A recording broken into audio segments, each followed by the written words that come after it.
Hi everyone, it's Sybil Starr here to give you the update for the Cancer lunar eclipse of 2020 that occurs on January 10th, 2020 at 11:21 a.m. Pacific time at 20 degrees of Cancer. This is an annular eclipse, which means you can see the ring of the moon around the eclipse, because this is a full moon. And so the moon, of course, has no light of her own. She only reflects the light of the sun. And so what comes in between, so the Earth's shadow comes in between the sun and the moon and blocks out that full moon light, okay? And full moons are always more emotional, and lunar eclipses are the most emotional, okay? And what often happens in a lunar eclipse is things come to light that have been hidden. And sometimes things are put in motion that come to light within the next 6 months after the lunar eclipse, because the energy of the eclipse lasts about 6 months. Well, let me rephrase that. The impact, the influence of the eclipse lasts for about 6 months. The energy is really just about 3 days, which is, 36 hours before and 36 hours after. But its impact lasts about 6 months. Lunar eclipses usually have more to do with one's relationships, one's heart, one's inner world, because it is the moon. But this particular eclipse also has a lot to do with the world stage, and there you can tell the emotions are definitely running high on the world stage, and things are a little out of control. So, full moon lunar eclipses can bring up a lot of stuff that have been hidden in our personal lives, in our relationships, and in this case, in the world. Okay, so kind of stay tuned. So Cancer, a lunar eclipse in Cancer, what does that mean? So Cancer is ruled by the moon, so it's very, very strong. And the moon represents our emotional body. So it's like our emotional body is very big and it's very feeling. Cancer is all about the way of the heart. It shows us the way forward through feeling. Okay, and this particular eclipse is opposite Pluto, and Moon Pluto oppositions are notorious for not feeling safe, and the world doesn't feel very safe right now. It feels pretty scary. And Saturn also, which is conjunct Pluto and opposite the moon, can bring up fear. They both can bring up fear. So when the world feels pretty scary, fear is in our field, just so you know. And it's just so important to let that fear move through you, breathe. Don't get stuck in it. Don't get caught up in that fear. Anytime you feel constricted or you kind of freak out a little bit and thinking, oh my God, what's going to happen? Just stop and breathe. Stop and breathe. Things can change on a dime, as we have seen. So don't plan too far ahead in the future, because it's a little hard to know exactly where things are going. Just stay in your body and breathe, okay? And especially, like I said, drop into your heart out of your mind. Cancer is all about love. That's what it's about. It's about feeling. It's about love. It's the way of the heart. So dropping into your heart, okay? Because your heart knows the truth. The heart is actually our connection to the divine, to our intuition, which is our connection to the divine. So we have an understanding, a better understanding of what is going on, okay? Cancer and the moon is the archetype of the Great Mother in all her many forms, Mother Earth being one of them. And the Great Mother is all about unconditional love. It is the unconditional love of the universe. And to remember, the North Node is also in Cancer. And Cancer is the way forward.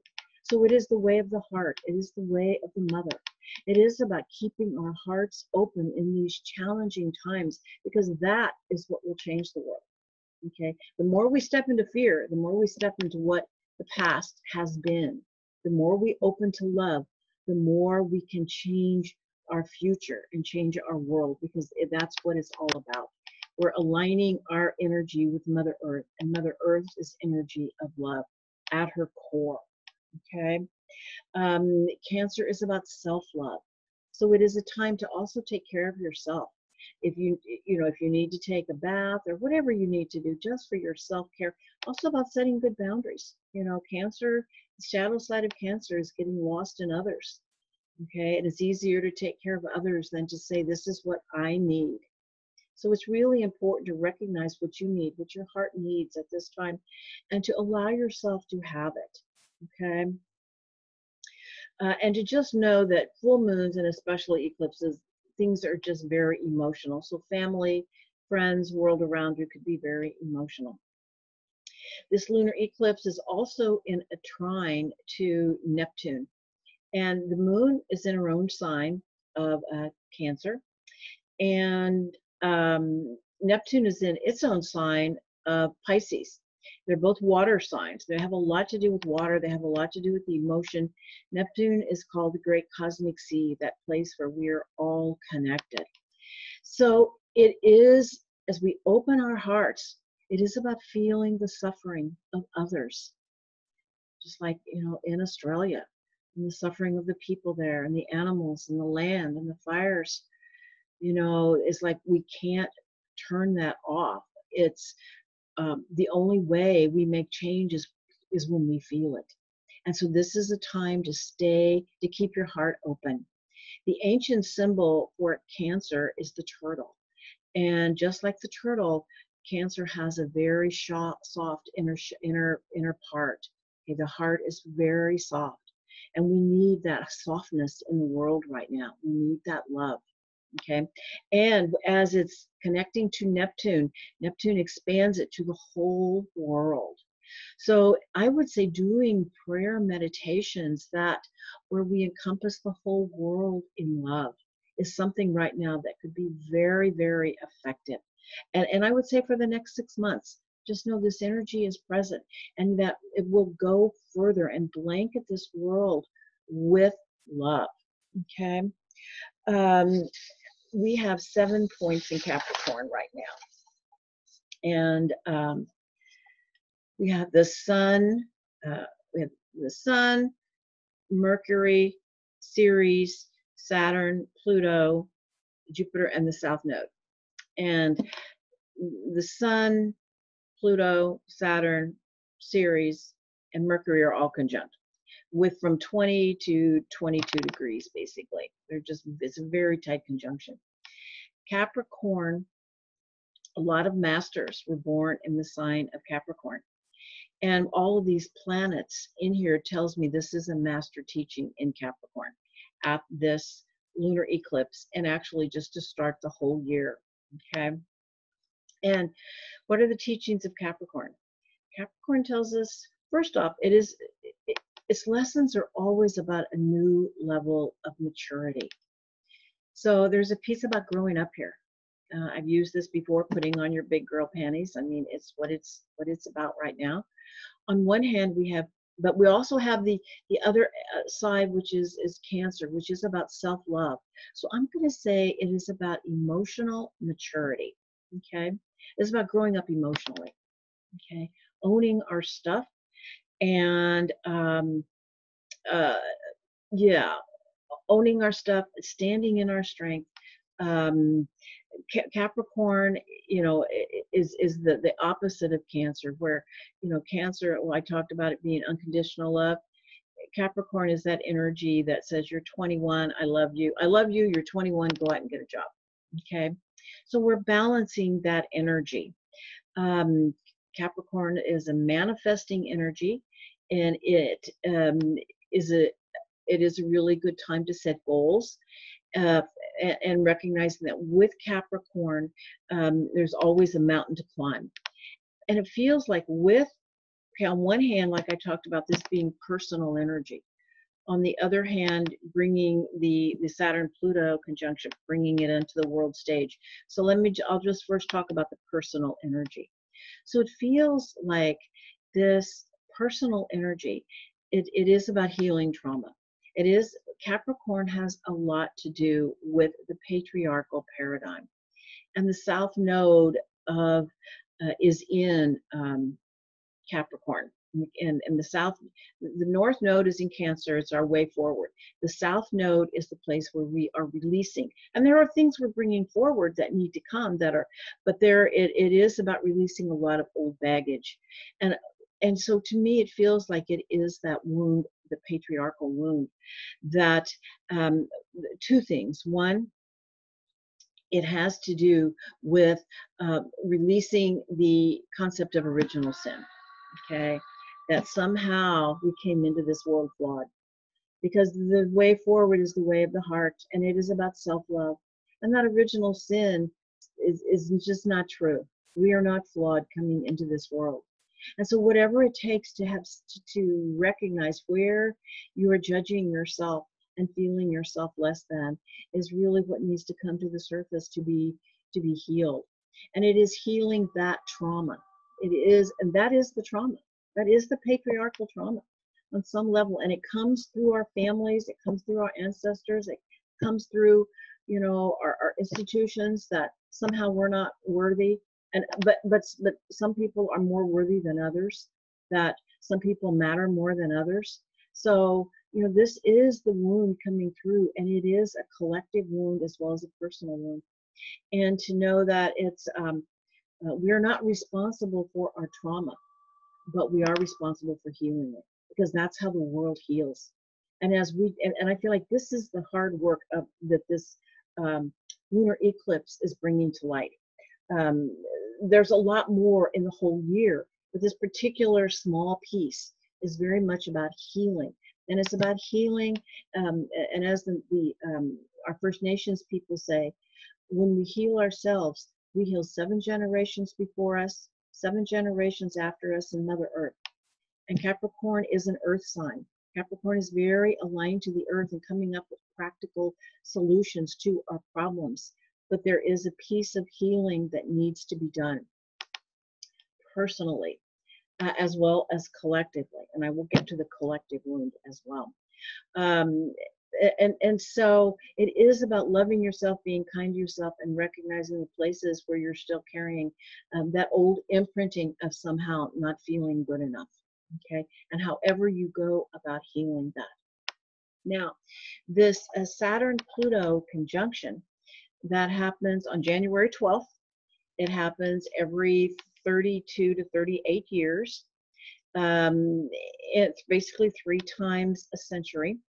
And Pluto is, the god of death and rebirth. Everything Pluto touches, Pluto transforms. But it goes to the depths and digs it up so that it crumbles and falls apart. It's like a shamanic dismembering. It's a shamanic dismembering of whatever it's touching. Okay, let's put it, that's a really good way to say that.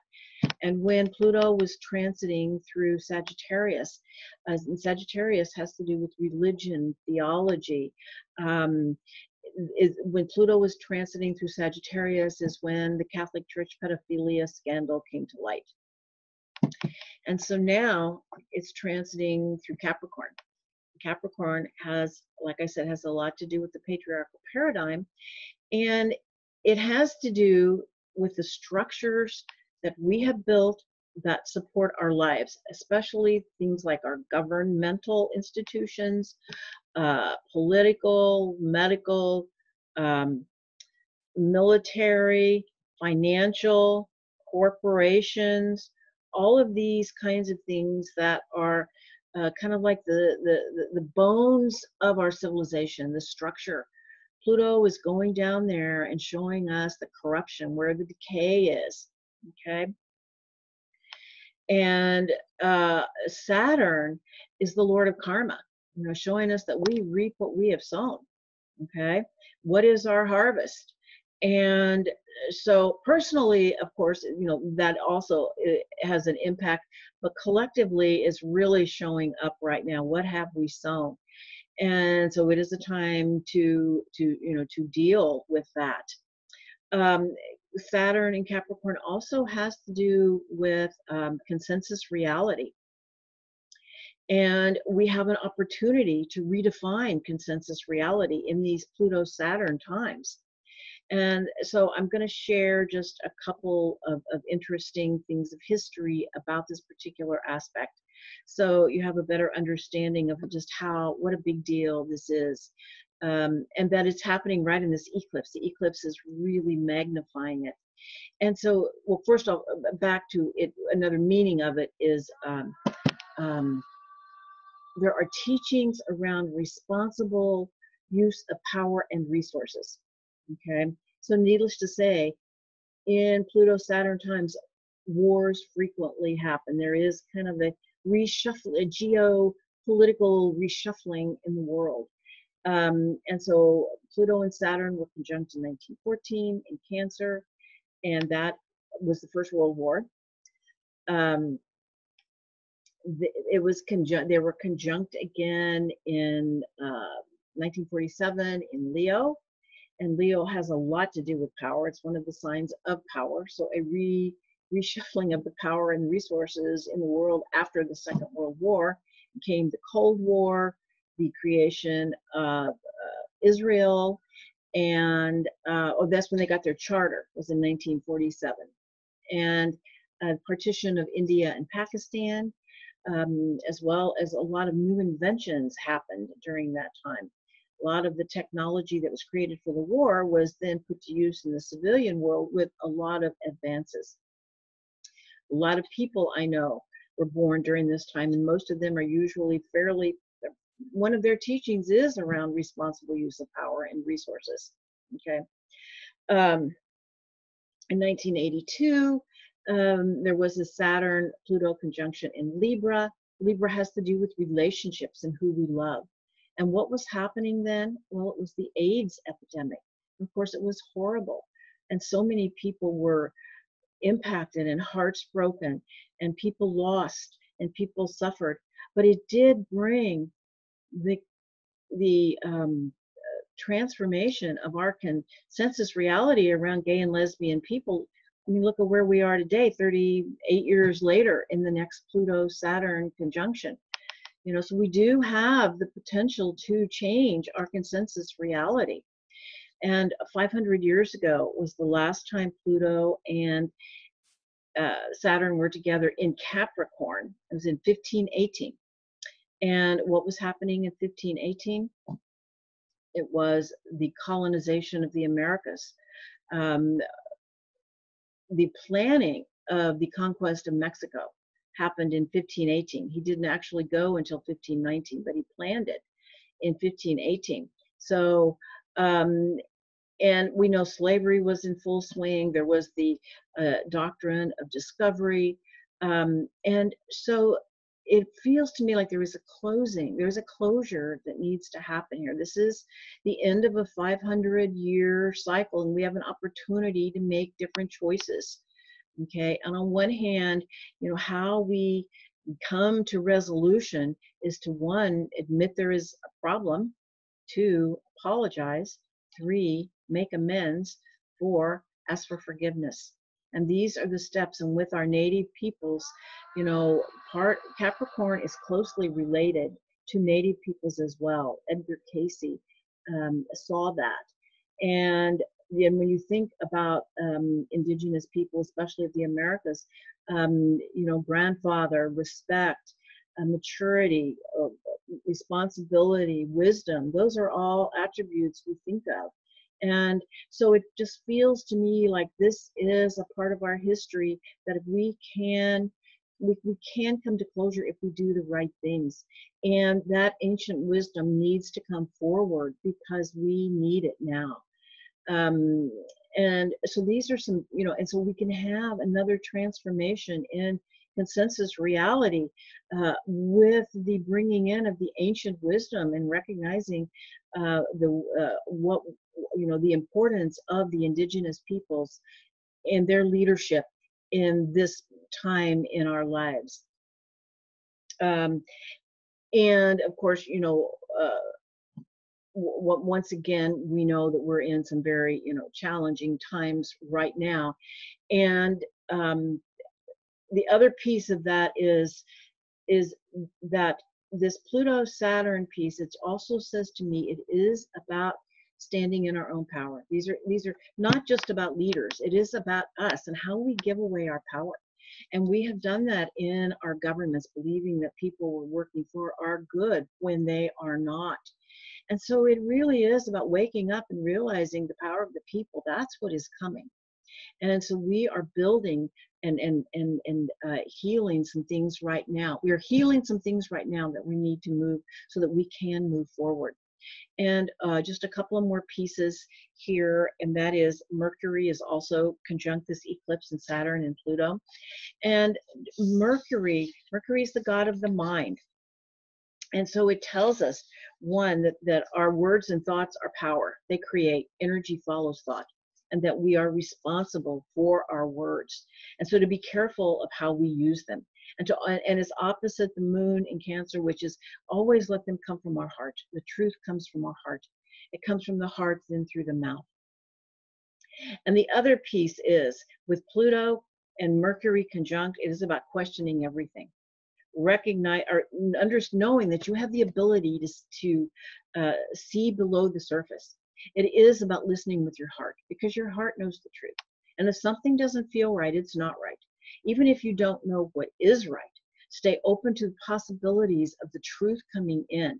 And I feel like with this whole situation with the United States and Iran happening during this eclipse, that there is a whole lot of untruths being told. We've known this. There's been so many untruths. And to just wait and listen. And if things don't feel right, they probably aren't right. And what has been hidden will come to light. And just so you know, I'm not going to make this political, but there is a lot of karma coming due, not just for each of us, but I mean for our government, for our political establishment. This is a year of karma coming due. Even if you can't see it now, it's here. Okay. And it's our responsibility to be involved and to know the truth of what is really going on to the best of our ability, and make wise choices. But to know that these are teachings for each of us to stand in our own personal power, not just in the world either, but in our relationships and in the world, because we're going to a new level of maturity. And just one more piece, Jupiter is transiting through Capricorn as well throughout this whole year, but it is there at this eclipse, and it's conjunct to the South Node. And so there's also a piece here of Jupiter being conjunct the South Node of good karma, of reaping the results of good karma, that there have been a lot of good things done. And it's also trine Uranus. And so recognizing that it's not only about good karma, but it is about bringing there's good fortune in bringing this ancient wisdom forward right now, especially in relation to Mother Earth, and there's unexpected good things coming. As Mother Earth continues to move into higher dimensions, and we are moving with her, Jupiter reminds us to have the faith that we will make it, that we have the support that we need. Our angels are here. Everyone from the universe is here to help us. Mother Earth is shifting into higher levels of consciousness, as so many indigenous prophecies say that, so many New Age prophecies say that, so many people who are connected everywhere are saying that. And the key is we are shifting with her. The question is, how smooth or difficult will the ride be? And that has to do with the choices that we make. And so this eclipse, I feel, has a lot to do with doing some deep inner healing, releasing fear, moving into love, and just having faith It was putting of what we can accomplish by putting one foot in front of the other and just keep moving forward. And as they say, and I can't remember who it was that said this, it might have been Rumi or someone else, that work is love in action. In Capricorn, if nothing, is not about work. So it is about love being the foundation of all that we do and the work that we are doing that is moving us forward. Oh, and thank you. Have a wonderful month.